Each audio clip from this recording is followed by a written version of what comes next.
Railway पटरी पर मारे गए वो गरीब, वो मजदूर कितने मजबूर रहे होंगे, मानसिक तौर पर किस तरह से बदहवास होंगे वो। उन्होंने ये भी नहीं सोचा होगा कि जिस पटरी पर वो सो रहे हैं वहां से एक गाड़ी गुजर सकती है, मगर वो सोच रहे होंगे लॉकडाउन चल रहा है, इस वक्त ट्रेनें नहीं चल रही होंगी, आइए सो जाते हैं। वो सब मारे गए। और आज ये सवाल पूछना बहुत जरूरी है कि उनकी मौत का जिम्मेदार कौन है।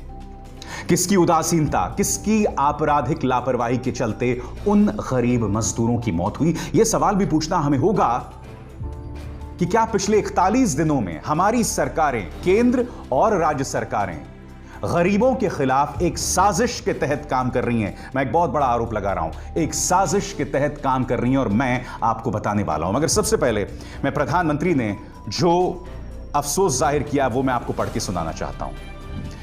Extremely anguished by the loss of lives due to the rail accident in Aurangabad, Maharashtra, have spoken to Railway Minister Shri Piyush Goyal and he is closely monitoring the situation. All possible assistance required is being provided. प्रधानमंत्री कह रहे हैं मैं बहुत दुखी हूं,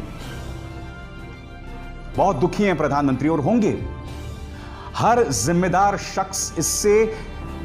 जिम्मेदार शख्स को, हर संवेदनशील शख्स को इस घटना ने हिलाकर रख दिया है। प्रधानमंत्री आप दुखी हैं, मगर आप दुखी होने से बहुत ज्यादा कर सकते हैं। मैं जो इस मंच पर बैठकर आपसे बात कर रहा हूं, मैं सिर्फ इस मुद्दे पर आपसे सवाल, आपकी सरकार से सवाल कर सकता हूं, राज्य सरकारों से सवाल कर सकता हूं, मगर आप प्रधानमंत्री सिर्फ 4 घंटे का वक्त देने के बजाय उन्हें ट्रेनें मुहैया करा सकते थे, उस वक्त नहीं हुआ। आप पीएम केयर से उन्हें सीधे पहुंचा सकते थे, उस वक्त नहीं हुआ। क्या यह पूछा नहीं जाना चाहिए कि उनके लिए ऐसी व्यवस्था क्यों नहीं थी महाराष्ट्र के अंदर कि उन्हें अपनी फैक्ट्रीज छोड़ के छत्तीसगढ़ का रुख करना पड़ा? क्या इस मुद्दे पर मुख्यमंत्री उद्धव ठाकरे कटघरे में नहीं है? क्या यह सवाल नहीं पूछा जाना चाहिए? आज इस मुद्दे को छुपाने की पूरी कोशिश की जाएगी। मैं दावे के साथ कह सकता हूं इस मुद्दे पर केंद्र सरकार को कटघरे में रखा जाना चाहिए, क्योंकि जब आप सिर्फ 4 घंटे का वक्त देते हैं उस गरीब मजदूर को और फिर उसकी तकलीफ को आप मुख्य धारा की मीडिया में नहीं दिखाते, उसकी तकलीफ को आप छुपाने की कोशिश करते हैं, इससे बड़ी आपराधिक साजिश क्या हो सकती है कि रेलवेज इन गरीबों से पैसे लेता है और फिर ये ट्विस्ट दिया जाता है कि नहीं साहब हम तो 85% सब्सिडी उन्हें दे रहे हैं। कितनी बड़ी गलत बयानी, कितना बड़ा झूठ। चलिए फिर से हम कुछ मुद्दों की बात करते हैं। आपकी स्क्रीन पर यह है गुजरात सरकार का फरमान। इसमें साफ तौर पर लिखा गया है कि गुजरात सरकार आईपीएस और आईएएस ऑफिसर्स को नियुक्त करेगी जो तालमेल बिठाएंगे राज्य सरकारों के साथ जहां ये गरीब मजदूर जा रहे हैं, और फिर इन गरीब मजदूरों से पैसा लिया जाएगा। अश्विनी कुमार जो कि गुजरात के अंदर सीएमओ में हैं, चीफ मिनिस्टर्स ऑफिस में हैं, उनका बयान यहां पर दिया गया है जिसमें वो कह रहे हैं जो भी गरीब मजदूर जाएंगे उनसे पैसा लिया जाएगा। यह साफ तौर पर लिखा गया है। वीके यादव जो कि रेलवे बोर्ड के चेयरमैन है, साफ तौर पर कह रहे थे कि हम जानबूझकर पैसा ले रहे हैं ताकि बेवजह लोग सिर्फ जरूरत के हिसाब से इन ट्रेनों में सफर करें, अपने घरों को जाएं। मानो इस वक्त गरीब मजदूर जो है वो मुंबई से बिहार निकल जाएगा पिकनिक मनाने के लिए। इस कदर मिसट्रस्ट, इस कदर अविश्वास है अपने देश के गरीबों को लेकर, और पूरा एक तंत्र लग गया है इस बीजेपी आईटी सेल का। मैं नहीं जानता हूं इस बीजेपी आईटी सेल के जो गुर्गे हैं इनके लिए नर्क में कौन सी काली जगह सुरक्षित है जो इस वक्त भी इन गरीबों के साथ इतनी घटिया हरकत ये लोग कर रहे हैं। इन्होंने पूरा एक प्रोपेगेंडा चलाया इन गरीबों के खिलाफ। जिस 85% सब्सिडी की तुम बात कर रहे थे वो कोई नई बात नहीं है। नंबर 1, 47% पहले ही रेलवे सब्सिडी देती है। इसके अलावा वो जो ट्रेन एक तरफ जा रही है दूसरी तरफ खाली जाती है, तो उस जो खाली वापस आ रही है उसका भी खर्चा है। इसके अलावा फिजिकल डिस्टेंसिंग की वजह से तमाम जो लोग हैं, मजदूर हैं, गरीब हैं, वो अलग अलग दूर दूर बैठे हैं, तो उसका भी जो खर्चा है वो भी, ये सब मिलाकर करीब 92% बनता है, जिसे इन्होंने 85% कर दिया। इस कदर झूठ बोला जा रहा है, इस कदर इनका प्रचार तंत्र काम करता है। और जब वो गरीब मजदूर बांद्रा पहुंचता है, मुंबई के बांद्रा पहुंचता है और अपनी आवाज बुलंद करने की कोशिश करता है, तो भारतीय जनता पार्टी का समर्थित चैनल रिपब्लिक ये कहता है कि ये भाड़े के टट्टू हैं, कि ये अभिनेता हैं। और जब इन पत्रकारों पर एफआईआर दर्ज होता है, क्या आप जानते हैं 3 पत्रकारों पर एफआईआर दर्ज है समाज के अंदर विद्वेष फैलाने के आरोप में, सांप्रदायिक सौहार्द बिगाड़ने के आरोप में, और अब वो इस तरह से बर्ताव कर रहे हैं मानो स्वतंत्रता सेनानी हो, मानो भगत सिंह हो।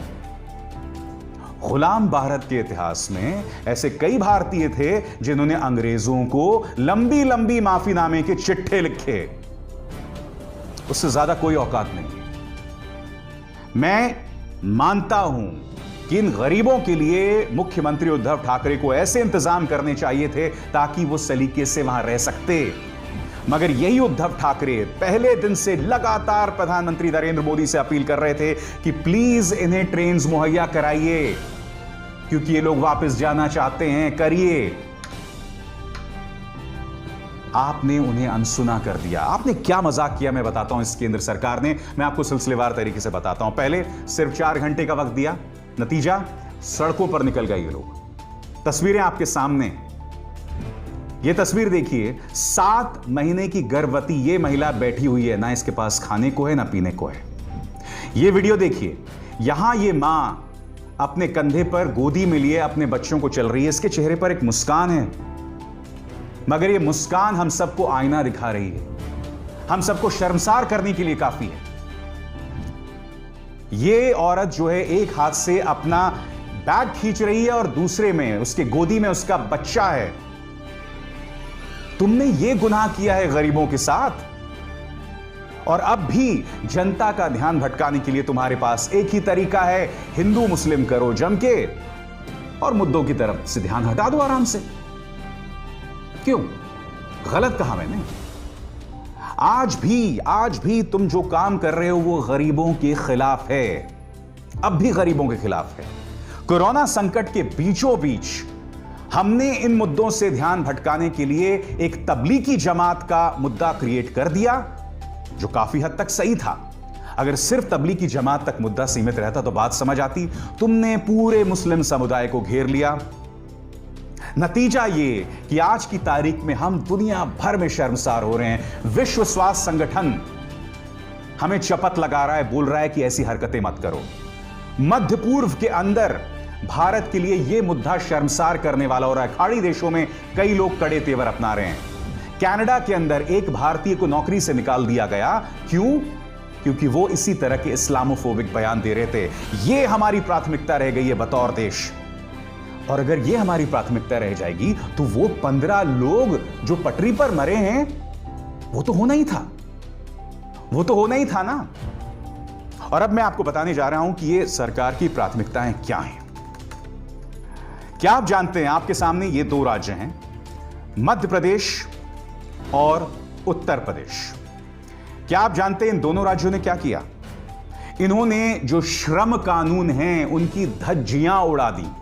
उत्तर प्रदेश सरकार ने तो बाकायदा एक अध्यादेश भेज दिया है जिसमें जो गरीब मजदूर फैक्ट्रीज में काम कर दिए ना, उनके अधिकार उनसे लगभग ले लिए गए हैं। मैं आपको बताता हूं इन्होंने किया क्या है। सबसे पहले मैं उत्तर प्रदेश की बात करता हूं। उत्तर प्रदेश ने जो संशोधन लाया है अपने लेबर कानून में, उसके अंतर्गत अब औद्योगिक विवाद हल करने को लेकर जो लेबर कानून था वो ध्वस्त हो गया है।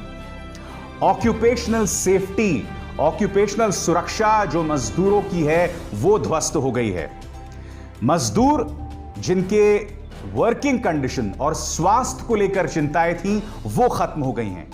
Trade union, contract workers, migrant labours, ये तमाम मुद्दे जो हैं, ये तमाम चीजें ध्वस्त हो गई हैं। क्या चीजें अभी लागू हैं वो मैं आपको पढ़ के सुनाना चाहता हूं जो अभी भी बदस्तूर बनी हुई हैं। Building and other construction workers act 1996, Workmen Compensation Act 1923, Bonded Labor Systems Abolition Act 1976, Section 5 of the Payment of Wages Act 1936, ये अभी बदस्तूर जारी हैं। और इसके अलावा लेबर लॉज के अंदर जो खास प्रावधान औरतों और बच्चों के लिए थे वो योगी सरकार ने जारी रखे हैं। उसी तरह से मध्य प्रदेश सरकार ने पूरी तरह से लेबर लॉज को कमजोर कर दिया है। जो स्वास्थ्य से जुड़ी चिंताएं थी मजदूरों की वो खत्म कर दी हैं। आपकी स्क्रीन पर यह बिजनेस स्टैंडर्ड की खबर है, इसमें साफ तौर पर लिखा हुआ है, The labor law changes in MP will allow more factories to operate without following safety and health norms and give a free hand to new companies to keep laborers in service as per their convenience. अपनी सुविधा के हिसाब से तुम labour को रख सकते हो, अपनी सुविधा के हिसाब से तुम इन्हें निकाल सकते हो। उनके स्वास्थ्य को लेकर कोई चिंताएं नहीं है और ये कोई और नहीं बल्कि दो राज्य, दोनों बीजेपी शासित राज्य कर रहे हैं। मैं तारीफ करना चाहूंगा कर्नाटक के मुख्यमंत्री येदियुरप्पा की, बीजेपी के मुख्यमंत्री हैं, मगर आपको याद होगा कि बिल्डर्स के दबाव के चलते इन्होंने गरीब मजदूरों के लिए ट्रेनें कैंसिल कर दी थी।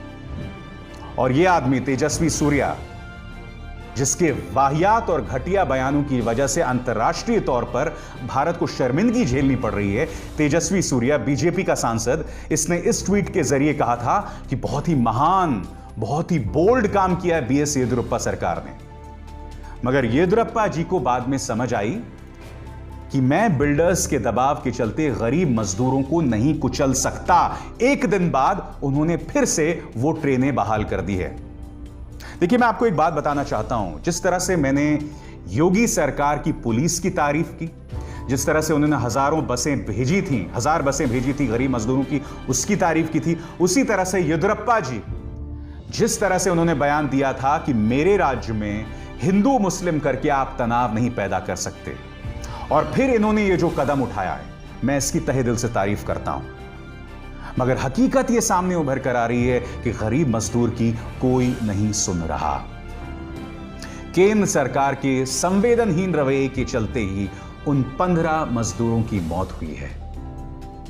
मैं क्यों नहीं उसे हत्या करार दूं। आपके सामने रिटायर्ड जस्टिस दीपक गुप्ता का यह बयान। जस्टिस दीपक गुप्ता कह रहे हैं कि देश का जो कानून है वो जो धनी लोगों के पक्ष में है और गरीब लोगों के खिलाफ, उन्हें न्याय मिलने में देरी होती है। जस्टिस गुप्ता, आपने जो बात कही, काश जब आप पद पर आसीन थे ना, ये बातें आप उस वक्त कहते। इस तरह का आत्ममंथन सेवानिवृत्त हो जाने के बाद इसके कोई मायने नहीं, क्योंकि सेवानिवृत्त होने के बाद कुछ लोग बेशर्मी से राज्यसभा चले जाते हैं, सुप्रीम कोर्ट से सीधे चले जाते हैं किसी को, और उन्हें बिल्कुल भी परवाह नहीं होती कि इससे न्यायपालिका की साख पर सवाल उठ रहे हैं। आज जो आपने बात कही बिल्कुल सही कही, और ये 15 मौतें जो हुई हैं वो उसका जीता जागता प्रमाण है। क्या करोगे बताओ तुम? आज मैं बीजेपी से कहना चाहता हूं, क्या करोगे? क्या इसके खिलाफ भी तुम प्रोपेगेंडा चलाओगे, ये कहोगे कि ये सब झूठ है? क्या इसके खिलाफ भी तुम कहोगे कि ये सब गलत बयानी है, ये हुआ ही नहीं? तुम ये कर सकते हो। और मैं आपको बता रहा हूं, कल को अगर फरमान आ गया ना बीजेपी की तरफ से, ये सभी चैनल्स घुटने टेक देंगे और कह देंगे नहीं साहब, ऐसी दुर्घटना हुई ही नहीं। और इस देश की जनता इतनी अंधी है, इतनी ब्रेन वॉश्ड है कि उनके सामने ये मौतें होंगी फिर भी कहेंगे नहीं साहब, ये मौतें नहीं हुई। तुमको शर्म आनी चाहिए, शर्म आनी चाहिए, क्योंकि गाहे बगाए कभी ना कभी इसका खमियाजा तुम जरूर भुगतोगे। तुमसे आज मुझे और कुछ नहीं कहना है।